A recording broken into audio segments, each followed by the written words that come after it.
Last part में हमने देखा था कि वांग जी विंग से कहता है कि उन्हें क्लाउड रेसेस चलना चाहिए। इस पर विंग ने कहा था कि वो कल पक्का क्लाउड रेसेस चलेंगे। वांग जी किचन के बाहर खड़ा था और विंग एक लेडी के साथ किचन में। तभी विंग कहता है, ग्रेनी बहुत हो गया, इतना सारा खाना मैं कहाँ लेकर जाऊँगा। विंग को देखकर वांग जी स्माइल कर रहा था। तभी ग्रेनी ने कहा, ठीक है, तुम लान और गोंगसी को अंदर बुलाओ। जब वांग जी ने अपना नाम सुना तो वो किचन में अंदर चला गया। ग्रेनी ने उसे देखकर कहा, तुम आ गए। वांग जी ग्रेनी के पास चला गया। वो वांग जी के गालों को छूकर कहती है, देखो ये कितना कमज़ोर हो गया है। वे गोंगसी, तुम इसे क्या खिलाते हो? तुम्हें अपने ओमेगा के खाने पीने का ध्यान रखना चाहिए, इससे ओमेगाओं की फर्टिलिटी भी बढ़ती है। ये सुनकर वांग जी ने ब्लश किया। वो कुछ कहने ही वाला था कि तभी विंग ने उसे रोक दिया। वो कहता है, ग्रेनी पब्लिक प्लेसेस पर ऐसी बातें करना अनअप्रोप्रिएट है। आप किस तरीके की बातें कर रही हैं? और वैसे भी हम लोगों ने अभी इस बारे में बात नहीं की है। हम लोगों की तो शादी भी नहीं हुई है। ये सुनकर ग्रेनी ने मुंह बनाया। वो इस सब्जेक्ट को छोड़कर उनसे कहती हैं, मैंने तुम लोगों के लिए बहुत सारे स्टीम बन बनाए हैं। तुम लोगों की जर्नी बहुत लंबी होगी, इसलिए इसे टाइम से खा लेना। ग्रेनी ने उन बंस को फ्रूट के एक बास्केट में रखा। वो कहती है, किचन में बहुत सारे लोग आए थे जो इसे खाना चाहते थे, लेकिन मैंने खासकर तुम्हारे लिए बचा कर रखे हैं। वांग जी ने वो बास्केट लेकर बो किया। वो कहता है, थैंक यू। इस पर ग्रेनी कहती है, लान और गोंगसी, मेरे साथ इतना फॉर्मल होने की ज़रूरत नहीं है। आप लोगों को अभी बहुत दूर जाना है, इसलिए अब आप लोगों को चलना चाहिए। विंग हंसते हुए किचन से बाहर आया। इससे वांग जी कन्फ्यूज्ड हो गया था। उसने भी विंग को फॉलो किया। एक बार वो लोग फिर से सेटलमेंट से बाहर आ गए थे। वांग जी विंग से कहता है, मैंने एक्सपेक्ट नहीं किया था कि वो मुझे इस तरीके से बोलेंगी। इस पर विंग कहता है, क्यों? वांग जी कहता है, क्योंकि मैं सेटलमेंट से नहीं हूं ना, मैं तो बाहर का आदमी हूं। वांग जी की बात सुनकर विंग रुक गया। वो वांग जी तरफ मुड़ा और उसने वांग जी के आर्म्स को पकड़ लिया। विंग उसकी आंखों में देख रहा था। वो कहता है, लानजान, तुम हम में से ही एक हो। तुम इतने लंबे समय से हमारे साथ रह रहे हो। ये सेटलमेंट तुम्हारा भी घर है। वांग जी साइलेंटली विंग को देख रहा था। उसने कभी नहीं सोचा था कि उसके पास कोई चॉइस भी होगी। जब उसने अपने सेक्ट के लिए अपनी वैल्यू खो दी थी, लेकिन यहाँ पर तो विंग उसे ऑप्शंस दे रहा था, जैसे वो उसकी हेजिटेशन को समझ गया हो। तभी विंग कंटिन्यू करते हुए कहता है, देखो मैं तुम्हें फोर्स नहीं कर रहा हूँ। जहाँ भी तुम रहना चाहो रह सकते हो। मैं हमेशा तुम्हारे साथ रहूँगा। तभी वांग जी उससे कहता है, लेकिन ये सेटलमेंट? इस पर विंग कहता है, ऑफ कोर्स इस सेटलमेंट को मैं हमेशा गार्ड करूँगा, लेकिन अगर तुम कहीं और रहना चाहो, क्लाउड रेसेस में या कहीं और भी, तो मैं हमेशा तुम्हारे साथ रहूँगा। या फिर मैं कोई ऐसी इन्वेंशन करूँगा जिससे मैं हमेशा तुम्हारे पास आ जा सकूँ। वांग जी ने विंग के हाथ को टाइटली पकड़ लिया और वो साथ साथ आगे बढ़ने लगे। वांग जी बहुत ज़्यादा इमोशनल हो गया था। वो समझ नहीं पा रहा था कि कैसे विंग बिना उसके कहे उसकी बातों को समझ जाता है। जब वो लोग यीलिंग पहुंचे तो वांग जी ने देखा कि विंग के पास सिर्फ उसकी फ्लूट है। वो अपनी स्वॉर्ड लेकर नहीं आया है। उसके पास स्वॉर्ड नहीं है तो वो लोग गुसू कैसे जाएंगे? तभी विंग ने स्मिक किया और अपनी फ्लूट को अपने लिप से लगाया। वो अपनी फ्लूट पर एक हॉन्टिंग सी ट्यून बजाने लगा। ये सुनकर वांग जी को तो गूसबम्स आ गए थे। वांग जी ने देखा कि उनको चारों तरफ डार्क एनर्जी घूम रही है। ये देखकर वांग जी डर गया और वो विंग के पास जाकर कहता है, ये क्या है? विंग ने कॉन्फिडेंटली उसे देखा और वो अपनी फ्लूट को प्ले करता रहा। वांग जी ने विंग के आर्म को टाइटली पकड़ लिया। तभी उसने महसूस किया कि वो डार्क क्लाउड्स उसे हवा में उठा रहे हैं। वांग जी को ऐसा लग रहा था जैसे वो बादलों पे खड़ा हो। आज से पहले वो अपनी बीचेन पर उड़ा था, लेकिन आज वो रिसेंटफुल एनर्जी की इन डार्क क्लाउड में उड़ रहा है। विंग ने प्रोटेक्टिवली अपनी आर्म को वांगजी के अराउंड रैप किया। उसने अपनी फ्लूट को बजाना बंद किया। वो क्लाउड धीरे धीरे उन्हें शिफ्ट करने लगे। विंग कहता है, लानजान डरो मत, अगर कुछ होगा तो मैं तुम्हें पकड़ लूंगा। वांगजी विंग के मोड ऑफ ट्रांसपोर्टेशन को देखकर कहता है, मैं खुद को संभाल लूंगा। ये सुनकर विंग ने कोई प्रोटेस्ट नहीं किया। थोड़ी ही देर में वो लोग आसमान में उड़ रहे थे। हवा में उनके रोप्स लहरा रहे थे। नॉर्मली गूसू यिलिंग से बहुत दूर है और वहाँ से 1 या 2 दिन का समय लग ही जाता है। विंग देर से उड़ता है, इसलिए आधा दिन तो उन्हें यिलिंग में ही हो गया था। वो लोग गूसू देर शाम को पहुँचे। उन्हें बहुत ज़्यादा भूख भी लग गई थी। जो फूड ग्रेनी ने उनके लिए पैक किया था, अपनी जर्नी के दौरान वो उसे खा ही नहीं पाए। गूसू पहुंचकर वांगजी ने गूसू की हवा में सांस लिया। वो अपने घर को बहुत ज़्यादा मिस कर रहा था।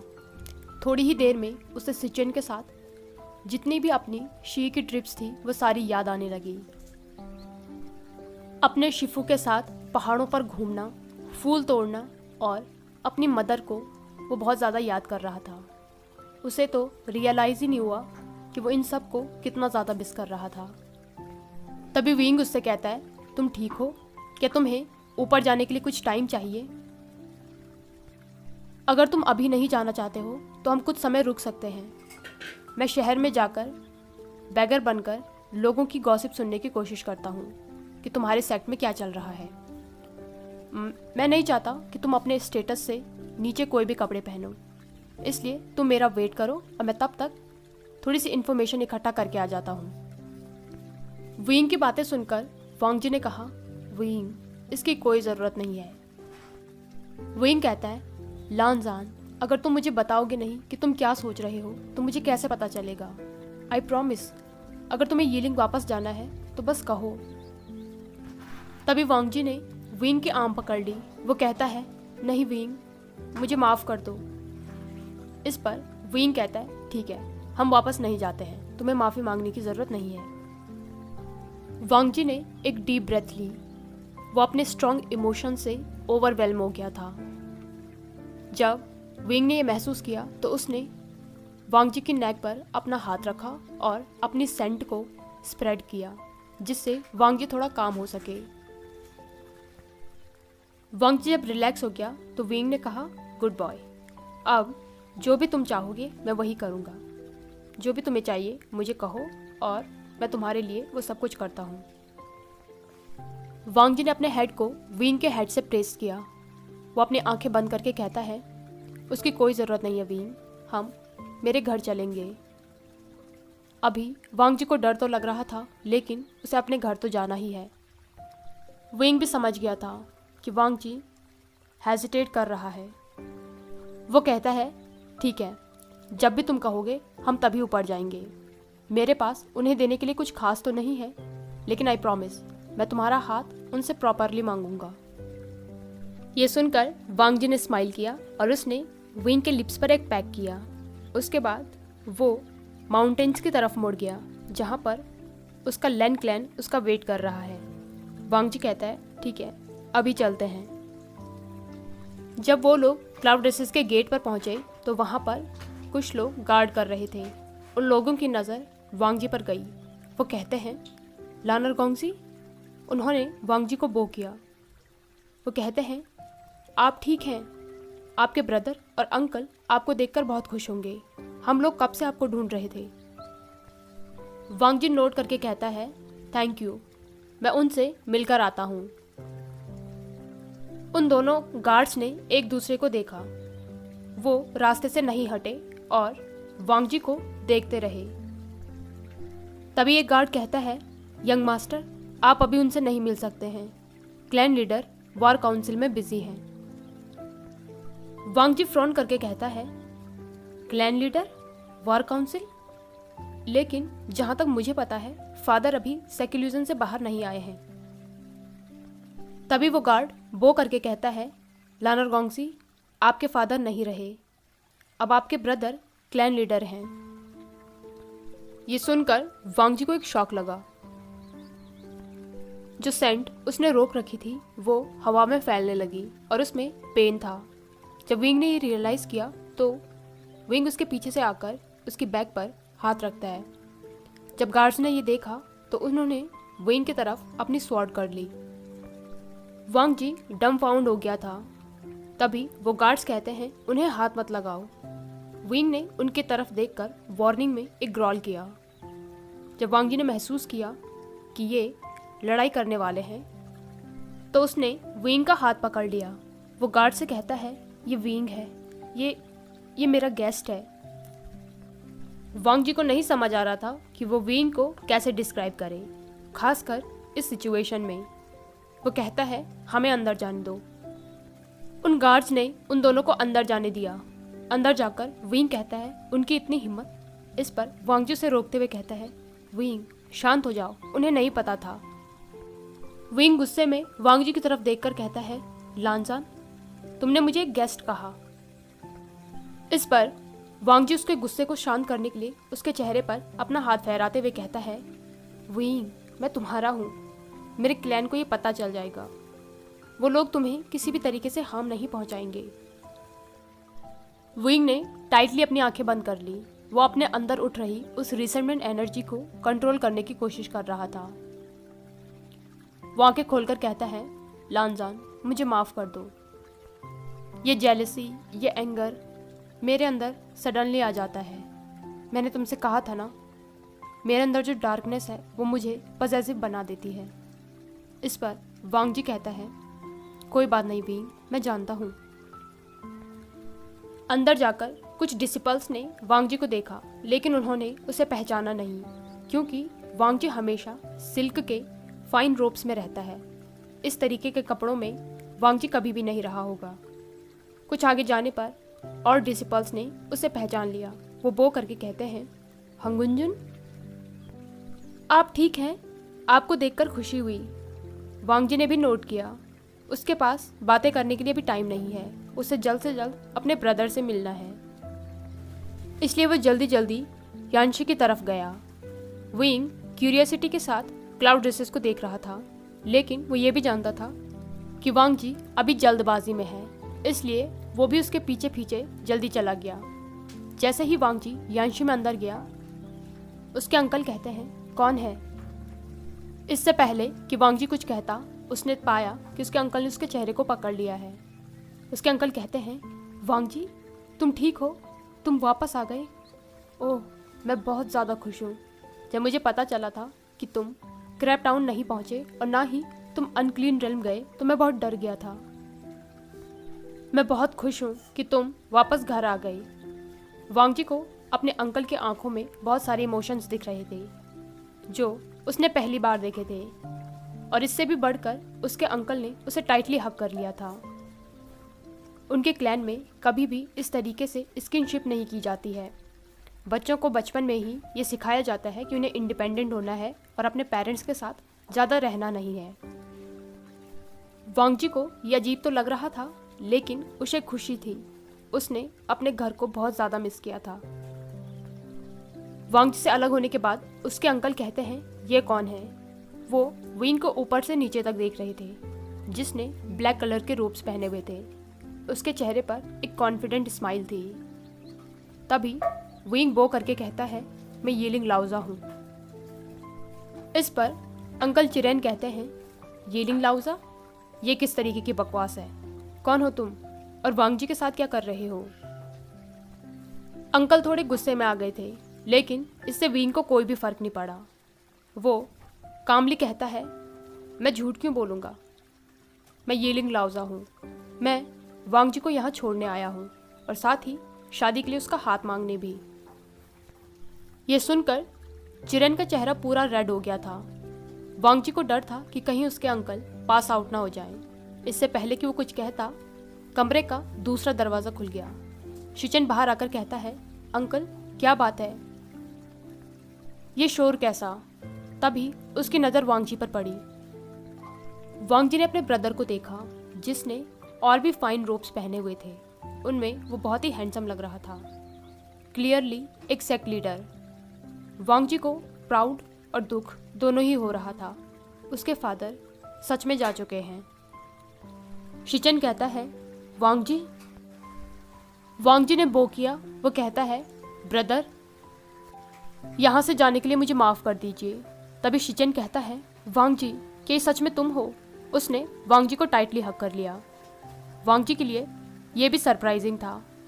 पहली बार उसे अपनी फैमिली से 2-2 हग मिले थे। वांग जी कहता है, ब्रदर, हमें बहुत कुछ डिस्कस करना है। इस पर शिचन कहता है, हमें करना है वांग जी, लेकिन तुम्हारे साथ ये कौन है? ये सुनकर चिरन का चेहरा तो पहले से भी ज़्यादा लाल हो गया था। वो हेजिटेंटली कहने की कोशिश कर रहा था, इसकी इतनी हिम्मत। शिचन उन लोगों को ही देख रहा था। तभी वो कहता है, अंकल, वो लोग थक गए होंगे, हमें लगता है कि उन्हें अभी आराम करना चाहिए। तभी विंग ने आगे आकर शिचन को बो किया। वो कहता है, मुझे माफ कर दीजिए कि मैंने जल्दी अपना इंट्रोडक्शन नहीं दिया। मेरा नाम वेवुशियन है। अभी तक वांग जी मेरे ही साथ रह रहा था। मैं वांग जी का हाथ मांगना चाहता हूँ। ये सुनकर शिचन और उसके पीछे जितने भी लोग बैठे हुए थे वो सब के सब चुप हो गए। वांग जी का चेहरा गर्म हो गया था जब उसने रियलाइज़ किया कि यहाँ पर बहुत सारे लोग हैं और वो लोग मीटिंग कर रहे थे। विंग ने बिना सोचे समझे सबके सामने ये क्या कह दिया। सिचुएशन को देखते हुए वांग जी ने भी अपने ब्रदर के सामने बो किया। वो कहता है, ब्रदर, ये सच कह रहा है, मैं वेवुशियन से शादी करना चाहता हूँ। लेन शिचन ने कुछ भी नहीं कहा। जब वांग जी खड़ा हुआ तो उसने देखा कि उसका ब्रदर है। वो कहता है, ये अनप्रेडिसेंट है। वेवुशियन, तुम कौन हो जो इस तरीके से मेरे ब्रदर का हाथ मांगने आ गई? शिचन विंग और वांग जी को ही देख रहा था। वो दोनों बहुत ही पास पास खड़े थे। उन दोनों की सेंट भी आपस में मिल गई थी। तभी विंग ने स्माइल की। उसकी आंखों में एक डेंजरस लुक था। वो कहता है, मुझे लगता है कि आप लोग इस वॉर काउंसिल में वेंस को हराने के लिए प्लानिंग कर रहे हैं, है ना? तो आगे इस बैटल में आप लोगों की मदद करने के लिए मुझे एक्सचेंज में वांग जी का हाथ मांगना है। ये सुनकर वांग जी ने अपने अंकल की तरफ देखा, जिनके चेहरे पर गुस्सा था। ये जाहिर भी था, इससे पहले वांग जी ने कभी भी किसी में भी इंटरेस्ट नहीं दिखाया था। ये उनके लिए एक अनप्लीजेंट सरप्राइज था। वांग जी सोचने लगा, अगर ये लोग यहाँ पर वॉर की प्लानिंग कर रहे हैं तो इन्हें ज़रूर विंग की मदद की ज़रूरत तो पड़ेगी। वांग जी कहता है, ब्रदर शिफू, मैं इस अनएक्सपेक्टेड न्यूज़ के लिए माफ़ी मांगना चाहता हूँ, लेकिन ये येलिंग लाउजा है और हम इनकी बात को रिजेक्ट करना अफोर्ड नहीं कर सकते हैं। शिचन वांग जी को डिसबिलीफ में देख रहा था। तभी वांग जी ने धीरे से शिचन से कहा, ब्रदर प्लीज़, ये मेरी इच्छा है, इसे मना मत कीजिए। एक पल के लिए तो वांग जी डर गया था कि उसके ब्रदर उस पर भरोसा नहीं करेंगे, लेकिन जब भी बात वांग जी की होती है तो शिचन हमेशा उसका साथ देता है, इसलिए उसने शाय किया। वो कहता है, ठीक है, मेरे साथ अंदर आओ। वैसे तो मैं अपने भाई की बात मान रहा हूँ, लेकिन फिर भी मुझे ये श्योर करना पड़ेगा कि तुम कौन हो। ये सुनकर विंग स्मिक करके कहता है कि मेरे क्रॉप्स और मेरे पपेट इनफ नहीं थे ये बताने के लिए कि मैं कौन हूँ। लांजान ने कितने एफर्ट लगाए हैं मुझे क्लाउड ड्रेसेस में हेल्प भेजने के लिए, कि ये इनफ प्रूफ नहीं है। ये सुनकर लेंचरन गुस्से में कहता है, इन सब के बारे में तुम्हें कैसे पता? इस पर विंग कहता है, मैं येलिंग लाउजा हूँ, तो मुझे क्यों पता नहीं होगा? उसकी बात सुनकर यानशी में पूरी तरीके से साइलेंस हो गई थी। जो लोग अंदर थे वो आपस में खुसफुसा रहे थे, लेकिन जैसे ही वो लोग इनर चैम्बर में गए सभी के सभी चुप हो गए। एक टॉल और स्किनी मैन की नजरें विंग और वांग जी पर थी। उसने स्टेयर किया। वांग जी को बहुत डिस्गस्टिंग फील हो रहा था। वो सोच रहा था कि तभी वो हर सेक्ट के अल्फा को रिजेक्ट कर देता था, क्योंकि वो लोग उसे एक मेयर ओमेगा से ज़्यादा कुछ भी नहीं समझते हैं। तभी वो आदमी कहता है, लानर गोंगजी के साथ ये पर्सन कौन है? इस पर शिचन ने कहा, क्लैन लीडर याओ, इस पर्सन को मैंने यहाँ पर इनवाइट किया है। ये भी हमें यहाँ पर ज्वाइन करेंगे।